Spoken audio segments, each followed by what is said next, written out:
Welcome to my channel. Have you ever wondered what personal data Airbnb has collected about you? Whether it's for privacy reasons, legal purposes, or just curiosity, Airbnb allows you to request and download a copy of your personal information. In this video, I'll show you exactly how to request your data, step by step. First, open the Airbnb app on your phone. Tap on your profile icon at the bottom right of the screen. Scroll down and select Privacy and Sharing. Then tap Request Your Personal Data. Choose your country of residence from the list. Now select the format in which you want to receive your data. Options include HTML, Excel, or JSON. You'll also see an optional field where you can type in the reason for your request.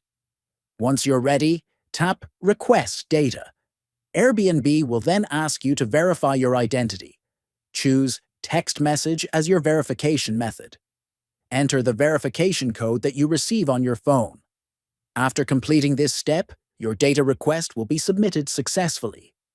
Airbnb will send you an email with a download link once the data is ready. Now you know how to download your personal data from Airbnb. Stay informed and in control of your privacy. Don't forget to like, subscribe, and check out more tech tutorials on this channel.